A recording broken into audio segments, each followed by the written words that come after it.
Hello friends, कैसे हो आप सब। आज हम एक्सप्लेन करेंगे डॉक्टर स्ट्रेंज की मूवी जो 2016 में रिलीज हुई और एमसीयू की 14th मूवी है।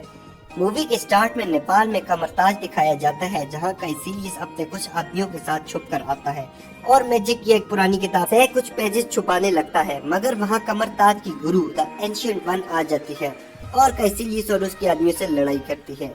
एंशिएंट वन जो वहाँ की हेडमास्टर भी होती है, कमरताज में स्टूडेंट को मैजिक सिखाती है और काइसिलियस भी उसके स्टूडेंट रहा होता है। लेकिन अब वो लालची बन गया होता है और उन पेजेस पर लिखे हुए जादू से इस दुनिया का सबसे ताकतवर आदमी बनना चाहता है। एंशिएंट वन उन सबको मिरर डायमेंशन में ले जाती है, जहां से लड़ाई का असर असल दुनिया पर नहीं होता। एंशिएंट वन उन सबको मारकर वहां से भगा देती है। इसके बाद हम न्यूयॉर्क में डॉक्टर स्टीवन स्ट्रेंज को देखते हैं, जो इस मूवी का मेन हीरो है। स्टीवन एक न्यूरोबायोलॉजिस्ट है और वो बहुत ही काबिल डॉक्टर होता है, लेकिन वो सारा पैसा अपनी अय्याशियों पर उड़ा देता है। एक दफा स्टीवन एक पार्टी में जा रहा होता है, लेकिन ओवर स्पीडिंग की वजह से उसकी गाड़ी का एक्सीडेंट हो जाता है और स्ट्रेंज बहुत ज्यादा जख्मी होता है और उसके हाथों की उंगलियों और सारी हड्डियां टूट जाती हैं। डॉक्टर स्ट्रेंज को उसी के हॉस्पिटल में एडमिट किया जाता है और कुछ दिनों के बाद स्ट्रेंज को होश आता है, तो उसे पता चलता है कि उसके हाथ बुरी तरह जख्मी हुए हैं और सारी हड्डियां टूट चुकी हैं और अब वो कभी भी सर्जरी नहीं कर पाएगा। स्ट्रेंज बाकी डॉक्टर से कहता है कि उन्होंने स्टीवन का गलत इलाज किया और अगर वो खुद अपना इलाज करता तो अभी तक काफी बेहतर हो गया होता। वहाँ पर हम स्ट्रेंज के एक बहुत ही खास दोस्त क्रिस्टीन को देखते हैं, जिसका इस मूवी में और कोई खास रोल नहीं है। डॉक्टर स्ट्रेंज अपने हाथों की ट्रेनिंग करता है और अपने ट्रेनर से पूछता है क्या इतने बुरे एक्सीडेंट के बाद कोई ठीक भी हो सकता है। तो उसका ट्रेनर कहता है कि एक आदमी था जिसका नाम जोनाथन था, जिसकी सेम इसी तरह का एक्सीडेंट हुआ और उसकी दोनों टांगें टूट गई थी और वो भी मुझसे ट्रेनिंग लेता था, लेकिन पता नहीं वो कहाँ गायब हो गया। और 3 महीनों के बाद जब वो आया तो वो बिल्कुल ठीक था और चल भी पा रहा था। स्ट्रेंज इस बात पर यकीन नहीं करता। वो ट्रेनर स्ट्रेंज को उस आदमी की फाइल ला कर देता है, जिसको कंफर्म करने के लिए स्ट्रेंज जाकर देखता है तो जोनाथन वहाँ पर बास्केटबॉल खेल रहा होता है। जब स्ट्रेंज उससे एक्सीडेंट के बारे में पूछता है तो वो कहता है कि उसने अपना इलाज अपनी विल पावर से किया है और ये सिर्फ कमरताज में हुआ है, जो कि नेपाल में है। स्ट्रेंज उसके बाद नेपाल जाता है और कमरताज को ढूंढता है, लेकिन उसको कुछ सुराग नहीं मिलता। फिर उसकी मुलाकात मोर्डू से होती है, जो स्ट्रेंज को एंशिएंट वन से मिलवाने लेकर जाता है, जहाँ पर स्ट्रेंज उनसे पूछता है कि कौन सी टेक्नोलॉजी या कौन सी टेक्निक इस्तेमाल करके आप लोगों को ठीक करती हैं। लेकिन जब उसे पता चलता है कि एंशिएंट वन जादू से सब कुछ करती है तो उसे यकीन ही नहीं आता। स्ट्रेंज उनको बहुत बातें सुनाता है और उनसे कहता है कि वो अपने सारे पैसे लगाकर यहाँ तक आया है, लेकिन अब आप कह रही हैं कि किताबों की मदद से और जादू से आप उसे ठीक कर देंगी, जो डॉक्टर इतनी टेक्नोलॉजी और नॉलेज के बाद भी नहीं कर सके। उसी टाइम पर एंशिएंट वन स्टीवन की छाती पर एक पंच मारती है और उसकी रूह को उसके जिस्म से बाहर निकाल देती है। और जब रूह वापस जिस्म में आती है तो स्ट्रेंज पूछता है कि ये कैसे किया। तो एंशिएंट वन उसको सारे डायमेंशन का चक्कर लगवाती है और स्ट्रेंज को पता चलता है कि इस दुनिया में कितने डायमेंशन मौजूद हैं और आम लोगों को इस बारे में कुछ भी पता नहीं है। स्ट्रेंज को जिंदगी की हकीकत समझ में आ जाती है और वो एंशिएंट वन के पैरों में गिर के माफी मांगता है और कहते हैं उसे भी ये सब कुछ सिखाए, लेकिन वो ना कर देती है और उसको उठाकर कमरताज से बाहर फिरवा देती है। मोर्डू एंशिएंट वन से कहता है कि स्ट्रेंज को अपना स्टूडेंट बना ले, वो ब्लैक मैजिक से लड़ने में उनके बहुत काम आएगा। लेकिन वो कहती है कि इसी तरह का एक स्टूडेंट पहले भी आया था जिसने सारी पावर्स और टेक्निक सीख ली, लेकिन वो एक बुरा इंसान बन गया और उसका नाम काइसेलियस था। लेकिन मोर्डू के बहुत ज्यादा इसरार करने पर स्ट्रेंज को कमरताज में एंट्री मिल ही जाती है। एंशिएंट वन के अलावा वहाँ पर और भी बहुत सारे उस्ताद होते हैं, जिनसे स्ट्रेंज विल पावर और मैजिक के बारे में सीखता है।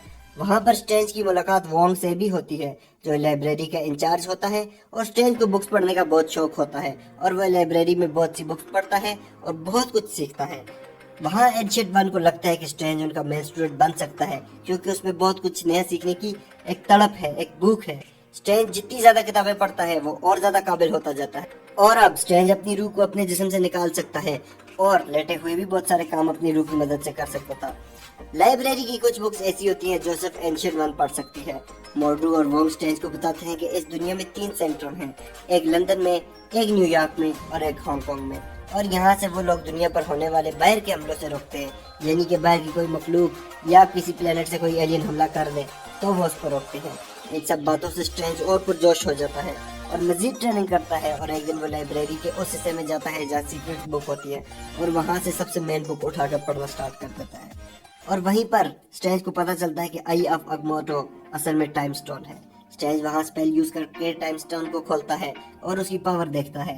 अपने सामने रखे हुए सेब को अपने हाथ घुमाकर पहले वो ज्यादा करता है और फिर वो कम कर दे। इससे स्ट्रेंज को पता चलता है कि वो टाइम पर काबू पा सकता है, लेकिन टाइम स्टोन पर फुल कंट्रोल करने के लिए बुक से मिसिंग पेजेस को पढ़ना जरूरी है। उसी टाइम वहाँ पर वोंग और मोर्डू आ जाते हैं और स्ट्रेंज से कहते हैं कि तुमने एंशिएंट वन की किताब को हाथ क्यों लगाया। उसी टाइम वहाँ पर कैसिलियस अपने बंदों के साथ आ जाता है और बताता है कि उसने लंदन वाले सेंट्रम को बिल्कुल तबाह कर दिया है। अब कैसिलियस न्यूयॉर्क के सेंट्रम को भी तबाह करना चाहता है। इस बात से स्ट्रेंज, मोर्डू और वोंग को बहुत गुस्सा आता है और उनकी आपस में एक बहुत ही जबरदस्त लड़ाई स्टार्ट हो जाती है। लेकिन लड़ाई के दौरान स्ट्रेंज और कैसिलियस न्यूयॉर्क के सेंटर में पहुंच जाते हैं और वहां हम एक weapon, the clock of levitation देखते हैं। कमरताज में जब कोई भी स्टूडेंट सब कुछ सीख लेता है तो उसको एक जादुई हथियार दिया जाता है और वो खुद अपना मालिक चुनता है। इसी तरह द क्लॉक ऑफ लेविटेशन ने भी डॉक्टर स्ट्रेंज को चुन लिया होता है। स्ट्रेंज क्लॉक और टाइम स्टोन की मदद से कैसिलियस को हरा देता है और उसको उसके घुटनों के बल बिठा देता है। लेकिन उसी टाइम कैसिलियस बताता है कि एंशिएंट वन भी असल में अपनी पावर ब्लैक मैजिक से ही हासिल कर रही है। इस सुनकर स्ट्रेंज बहुत ज्यादा हैरान होता है और कैसिलियस कंफ्यूजन का फायदा उठाकर वहां से भाग जाता है, लेकिन वहां एंशिएंट वन आ जाती है। हम दोबारा से मिरर डायमेंशन देखते हैं जो कि एंशिएंट वन ने बनाया होता है और कैसिलियस के साथ उनकी बहुत ही खूबसूरत लड़ाई होती है। लेकिन कैसिलियस एक वेपन यूज करके उन पर हमला करके उन्हें जख्मी कर देता है और खुद वहां से भाग जाता है। स्ट्रेंज एंशिएंट वन को अपने ही हॉस्पिटल में लेकर जाता है और सब डॉक्टर से कहता है कि उनका जल्दी से इलाज करो। उसी टाइम पर एंशिएंट वन अपनी रूह को अपने जिस्म से निकालकर बाहर चली जाती है। स्ट्रेंज भी अपनी रूह को निकालता है और उनके पीछे जाता है। वहाँ स्ट्रेंज एंशिएंट वन से पूछता है कि जो भी कैसिलियस ने उससे कहा था, तो वो कहती है कि कभी कभी दुनिया को बचाने के लिए ये सब करना पड़ता है और अगर वो डोरमामू जो कि डार्क यूनिवर्स का बादशाह है उससे पावर ना लेती तो वो इस दुनिया को कभी भी ना बचा पाती। इसके बाद एंशिएंट वन स्ट्रेंज से कहती है कि अब दुनिया को बचाना तुम्हारी जिम्मेदारी है और अब उनका इस दुनिया से जाने का टाइम हो गया है और अपना टाइम स्टोन वो स्ट्रेंज को दे देती है और उससे कहती है कि अब न्यूयॉर्क का सेक्टर भी तुम्हारा है और एक साथ ही एंशिएंट वन हमें छोड़कर चली जाती है। दूसरी तरफ हम हांगकांग का सेंट्रम देखते हैं जहां वोंग मौजूद होता है। वहां कैसिलियस आ जाता है और इस सेंट्रम को तबाह करने के बाद वो डोरमामू को जमीन पर ला सकता है, जो जमीन को भी डार्क मैजिक के अंडर लाकर अपनी भूख मिटा देगा और बदले में कैसिलियस को ब्लैक मैजिक से दुनिया का सबसे ताकतवर इंसान बना देगा।